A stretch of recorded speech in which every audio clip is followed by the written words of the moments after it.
Eu tenho na linha o Oliver Stunkel, Relações e professor de Relações Internacionais da grande querida Fundação Getúlio Vargas. Oi, Oliver, boa tarde. Olá, boa tarde.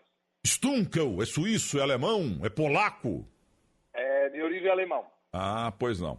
Oliver Stunkel, e o que vamos fazer com o Maduro, professor? Não tem jeito de tirar esse homem, professor. O que a gente tem que fazer, professor? Pois é, realmente diria a situação, a crise geopolítica mais tensa na América Latina em décadas. Né? Havia uma expectativa de que o governo Maduro ia se fragilizar, mas ele, de fato, apesar de não ter apoio público, tem apoio das Forças Armadas, dos chamados coletivos, são milícias que cresceram muito ao longo dos últimos anos. E, apesar das tentativas diplomáticas, o governo sofre muita pressão diplomática. O presidente autoproclamado Juan Guaidó tem o reconhecimento da maioria dos países da região, da Europa, também dos Estados Unidos. Por enquanto, as Forças Armadas venezuelanas estão com Maduro. Enquanto isso estiver o caso, dificilmente ele vai cair. Então, por enquanto, a gente encara a maior probabilidade, ou o cenário mais provável neste momento, é que o Maduro continua como presidente da Venezuela. Professor Stunkel, toda aquela balbúrdia de ontem, no frigir dos ovos, foi ruim para o Guaidó e ótimo lá para o... Ótimo não, bom para o sem vergonha do presidente ditador que ainda está lá? Bom, o que o Guaidó precisa fazer, ele precisa manter elevado o nível de atenção internacional, porque ele, apesar de ter se autoproclamado presidente, ele não controla as instituições. Então, ele marcou esse dia da entrega da ajuda humanitária para assegurar que os outros países continuam prestando atenção. O Maduro conseguiu selar as fronteiras, dificilmente as fronteiras voltarão a abrir, me parece que é o novo status quo. O Maduro está se isolando para, de fato, se proteger contra as tentativas, né, dos outros países de entregarem ajuda humanitária, e ele conseguiu. Conseguiu, e agora o Guaidó deixou o país, estará em Bogotá para participar de uma reunião na segunda-feira do Grupo de Lima, um conjunto de países para debater a crise na Venezuela. Mas, por enquanto, eu diria que o cenário de ontem mostrou que todo o entusiasmo, todo o apoio internacional que o Guaidó acumulou ao longo do último mês não adiantou, e, por enquanto, o Maduro se mantém. Isso me parece algo bastante significativo. O Guaidó tweetou ontem à noite e disse que, diante da situação, diante da impossibilidade de levar ajuda humanitária à Venezuela, é preciso ter todas as opções na mesa. Isso quer dizer que ele também pode chegar a apoiar uma ação militar estrangeira para derrubar o Maduro. O autoproclamado presidente, que para o mundo inteiro é o presidente, modestamente para mim também, e se ele quiser amanhã, segunda-feira, terça-feira, voltar para a Venezuela, ele consegue ou Maduro vai impedir a volta dele? Bom, uma situação sem precedentes, ninguém sabe. A princípio, a Suprema Corte, que está alinhada com o presidente Maduro, proibiu ao Guaidó deixar o país, né? A gente tem aí, de novo, uma situação jamais vista, há dois presidentes, e o fato do Guaidó não estar preso mostra a fragilidade do Maduro, né? O Maduro tem baixíssimo apoio da população venezuelana, eu diria em torno de 10% a 15%, são grupos da sociedade que dependem diretamente dos benefícios do governo, mas a grande maioria claramente não o apoia.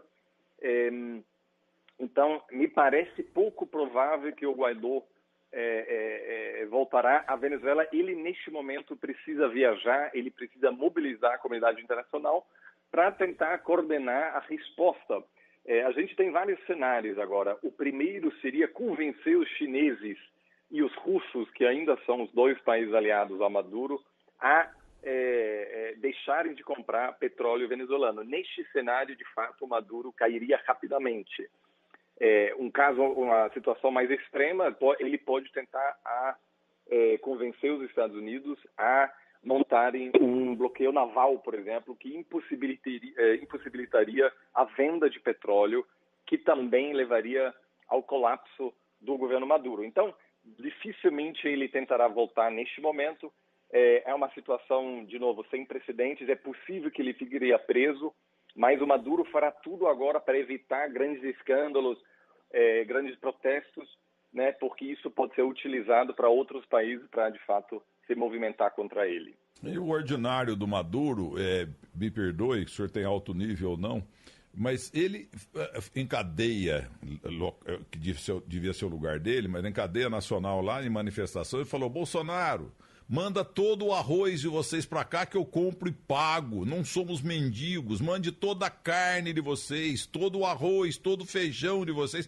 O sem vergonha não paga nem fogo na roupa. O dinheiro que o Lula enfiou lá, bilhões, ele já deu o calote. Como é que um sem vergonha desse fala que vai comprar e pagar se ele não paga ninguém, ô professor?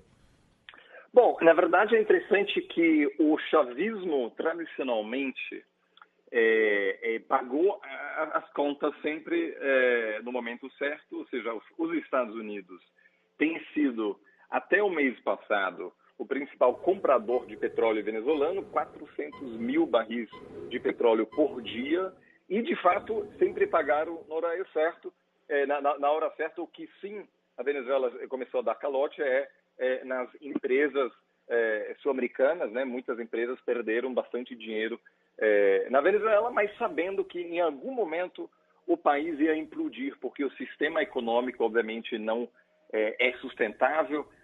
Já na época do Chávez, com o preço de petróleo altíssimo, o país, a economia não teve um quadro sustentável, né? Então, qualquer empresa que estava fazendo negócio com a Venezuela sempre sabia que aquilo ali era uma empreitada de altíssimo risco. Basicamente, agora, o grande dilema que existe é o seguinte: a princípio, seria moralmente ou seria estrategicamente melhor impor sanções econômicas, mas, ao mesmo tempo, quem é o mais afetado por isso é a população venezuelana, porque a elite do governo Maduro, obviamente, não é afetada pelas sanções. Então, a comunidade internacional agora precisa tomar uma decisão, precisa decidir se vai, de fato, impor mais sanções para tentar derrubar o Maduro, ou se vai tentar negociar. Mas é preciso lembrar que todas as negociações ao longo dos últimos 10 anos levaram ao fracasso. Então, é uma situação extremamente difícil que, sem dúvida, será o principal desafio da política externa de todos os países sul-americanos ao longo dos próximos anos, porque é importante lembrar que, mesmo o Maduro caindo, ainda tem aí umas forças armadas que controlam toda a economia do país e dificilmente deixarão essa situação privilegiada sem mostrar muita resistência. Então, a situação é realmente muito complexa, sem uma solução fácil neste momento, mas a estratégia brasileira, neste momento, me parece acertada. O Brasil está coordenando a resposta com os outros países da região. O vice-presidente Mourão estará em Bogotá amanhã, junto com também o presidente autoproclamado Juan Guaidó, para ver o que dá para fazer e como seria ainda possível ver outras maneiras de levar a ajuda humanitária ao povo venezuelano. Professor Stunkel, o Trump, delicado, bem delicado, com o jeito delicado e educado dele, mas ele falou o seguinte: vamos esperar essa doação nossa aqui do Brasil, essa doação humanitária, e não dando resultado, depois tem outro jeito de resolver essa novela. Como é que o senhor lê isso diante do sempre bélico Trump falando? Olha, o Trump, por incrível que pareça, é uma pessoa muito cética em relação ao envolvimento militar dos Estados Unidos no resto do mundo. Ele tem criticado a decisão de governos anteriores de manterem uma presença de tropas no Afeganistão, onde o exército americano atua há 18 anos. Uma guerra mais longa do que a Segunda Guerra Mundial, mais longa do que a guerra no Vietnã. Os Estados Unidos estão militarmente engajados no Iraque há 16 anos. Então, há um certo cansaço na população americana em sustentar e financiar esse tipo de atuação.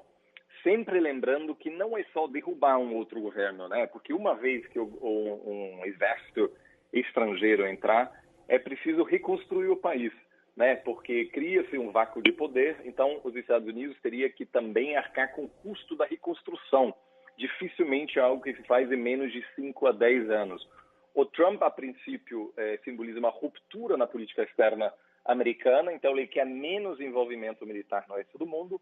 Ao mesmo tempo, em função da proximidade geográfica da Venezuela aos Estados Unidos e também em função do número crescente de venezuelanos que vão sair do país, inclusive vão querer migrar para os Estados Unidos para fugir da crise, é possível que neste caso, assim, veremos alguma atuação militar.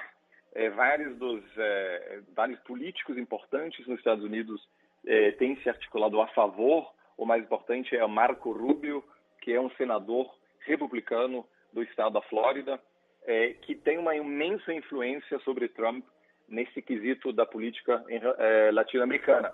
Mas é cedo dizer, me parece que o Trump pessoalmente prefere não enviar tropas, porque uma vez que ele mandar as tropas, ele está preso, vamos dizer, ele terá que lidar com muitos outros desafios que a Venezuela inevitavelmente apresentará. Então, nessa situação, ainda me parece mais provável que a gente vai ter mais pressão econômica, tentativas de afastar a China e a Rússia do Maduro antes de ver uma atuação militar. O professor, publicou-se tempos atrás um diálogo, suposto diálogo entre um assessor do Maduro, esse homem horroroso, que eu me nego a chamar de presidente, que eles estavam conversando lá no Palácio, aliás, um nome lindo, né, Miraflores, e o assessor falou, o povo está revoltado, principalmente as mulheres não têm higiene, não têm, como é que é?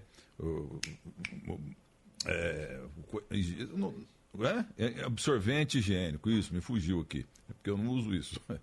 Então, aí o que aconteceu? Aí o presidente, essa coisa nojenta, vira e fala assim, manda pôr miolo de pão. Presidente, não tem pão. Então, pergunto ao senhor, professor Stunkel, o senhor imagina, porque é toda a Venezuela, nos canais, pelo menos oficiais, lá os puxa-saco do homem, eles botaram aquelas imagens, então toda a Venezuela viu aqueles caminhões de mantimentos, o Brasil tentando mandar 200 mil toneladas. E olha que temos muita gente no Brasil precisando disso. 200 mil toneladas. Os Estados Unidos, muito mais toneladas. E aqueles alimentos sendo queimados nos caminhões, até os caminhões queimados também. O senhor imagina o Zé, o Maria, o Benedito, o Chico, a dona Francisca, o pessoal venezuelano vendo tanta comida sendo destruída e a maior parte não podendo entrar. E será que esse povo finalmente não vai chegar lá e tentar invadir esse Palácio Miraflores, para acabar com esse lenga-lenga, sem precisar dar um tiro? Bom, como eu disse, eu acho que o Maduro perdeu o apoio popular há bastante tempo, né? A gente tem o caso da eleição do ano passado, uma eleição que não pode ser descrita como livre, ou seja, com vários membros da oposição barrados. A gente tem perseguição de jornalistas, a gente tem controle das mídias, a gente tem controle do judiciário. Então, nesse sentido, não se pode considerar o Maduro hoje um presidente legítimo e, de novo, uma pequena parcela da população o apoia explicitamente, mas ele tem agora uma vantagem porque ele pode dizer todos os nossos problemas são fruto do bloqueio econômico dos Estados Unidos. Ele consegue culpar outros, que obviamente os problemas da Venezuela são internos, acima de tudo, mas ele está utilizando também agora uma retórica, como ele diz, anti-imperialista, está dizendo que existe um complô. Igual contra... Cuba, né? Então, nem é mais uma questão, o Maduro não precisa do apoio da população para continuar no comando. A gente tem exemplos de outros líderes em países autoritários, onde a aprovação de fato é baixíssima, mas o que o Maduro precisa controlar são as Forças Armadas e as milícias. Controlando esses dois grupos, no fundo, ele consegue se manter no poder. Então, a única coisa, entre aspas, que ele precisa fazer é alimentar e manter o apoio desses dois grupos. E aí, o que, obviamente, a comunidade internacional vai fazer é tentar convencer as Forças Armadas de fato, começar a reconhecer o Guaidó. Mas, por enquanto, o Maduro deu muitas vantagens econômicas a esses grupos, né? Hoje em dia, a Venezuela tem 2.000 generais. Os Estados Unidos têm menos de 1.000 generais. Ou seja, com cada general hoje na Venezuela, controla a distribuição de alguns produtos, seja o medicamento, arroz, milho, água. Então, cada um desses consegue controlar a distribuição e, obviamente, vender uma parte no mercado negro, assim acumulando vastas fortunas. Então, os generais venezuelanos e os chefes das milícias não têm incentivo, neste momento, a abandonar o Maduro, porque estão ganhando muito dinheiro com essa situação. Né? Então, de novo, o Maduro é, obviamente, o principal problema, mas não será suficiente simplesmente derrubar o Maduro, porque todas as Forças Armadas estão engajadas numa situação, né? Uma espécie de narco-estado. As Forças Armadas venezuelanas são muito ligadas também ao tráfico internacional de drogas. Então, o problema que a Venezuela hoje enfrenta vai além do Maduro, né? Ou seja, qualquer futuro presidente vai ter que remodelar toda a estrutura do governo, vai ter que decidir o que fazer com todos esses militares. Oferecer anistia para evitar uma guerra civil ou puni-los, né? Porque muita gente diz, não, o Maduro precisa ser punido. Mas outros dizem, não, é preciso oferecer anistia para convencê-lo a sair do poder sem conflito, né? Rapidamente sair do poder. Então, muitos problemas aí que apenas derrubar o Maduro não será o suficiente. Todas as Forças Armadas, milhares de homens jovens que estão participando das milícias, que não têm nenhuma formação formal, mas que estão armados, fazem com que a Venezuela é um país que, mesmo num governo pós-Maduro, demorará muitos anos para passar por um processo de reconstrução, né? Uma espécie de processo pós-conflito que precisa ser liderado e financiado pela comunidade internacional. E tudo isso é um processo que pode demorar anos, porque a gente tem uma geração perdida. Temos doenças como malária que não existiam na Venezuela há décadas. Altíssimas taxas de HIV, por exemplo, em função da falta de medicamentos. Então, de fato, é uma geração profundamente afetada e dificilmente a Venezuela voltará à situação onde ela teve 10, 15 anos atrás, sem um forte apoio não só dos Estados Unidos, da China, da Rússia, mas também do Brasil. Então, isso é algo que o governo Bolsonaro precisa comunicar à própria população também, que será preciso ajuda econômica para ajudar a Venezuela a superar essa profunda crise pela qual está passando neste momento. Tirando o tirano, aí, olha, o mundo inteiro vai ajudar, sem dúvida alguma. Agora, coitado do povo de lá. E observadores internacionais como o senhor disseram com propriedade que Nova York, quando o governo americano congelou as divisas, os efetivos financeiros envolvendo a PDVSA, né, que é a Petrobras deles, que aí realmente cortava a garganta do bolofão lá. Mas fizeram isso, não aconteceu nada. Ele continua lá em Miraflores e tirem a mão da Venezuela. Que jeito nojento. Bom, na verdade, a decisão de impor o que de fato é um embargo econômico começa a ter efeito daqui a 2 meses, porque o governo americano deu essa fase de transição às próprias empresas, porque, de novo, os Estados Unidos são um dos principais compradores de petróleo venezuelano. Isso, inclusive, pode ter um impacto no preço da gasolina nos Estados Unidos. O consumidor americano pode chegar a sentir um aumento no preço do gás, da gasolina, né? Ou seja, isso é algo que também pode afetar a economia americana. Então, eles deram 3 meses de transição para que a economia americana possa se adequar e adaptar a essa nova situação. Mas, de novo, o mercado internacional de petróleo, ele permite também que países como a Venezuela podem vender partes do petróleo a outros países que depois revendem isso aos Estados Unidos. Então, há maneiras de evitar o embargo, mas é fato que é possível que ao longo deste ano a economia venezuelana vá colapsar de fato. E neste caso, sim, poderíamos ver uma rebelião das Forças Armadas contra Maduro. Mas é algo que pode demorar, porque, de novo, a Rússia e a China apoiam o Maduro ainda e podem chegar a aumentar as compras de petróleo venezuelano para sustentar ele no poder. Então, é uma situação aí que é muito, muito complexa. A Venezuela tem uma riqueza de petróleo muito grande e, certamente, o governo Maduro estava se preparando para este cenário. Então, provavelmente, acumulou uma quantia considerável de dinheiro para continuar financiando as milícias e as Forças Armadas que ainda sustentam o Maduro. Professor Oliver Stunkel, foi um prazer aprender com o senhor, viu? Que bom ouvir um homem com tanto conhecimento. Muito obrigado pela aula. Eu falo em nome dos amigos ouvintes da Rádio Bandeirantes em todo o Brasil, em todo o mundo, pela internet, porque o senhor realmente é brilhante, é claro. Tanto é que é um professor de Relações Internacionais da fantástica Fundação Getúlio Vargas, a nossa querida Getúlio Vargas. Grande abraço para o senhor, muito obrigado pela aula. Muito obrigado, um abraço, boa tarde. Muito obrigado. Brilhante o professor, hein?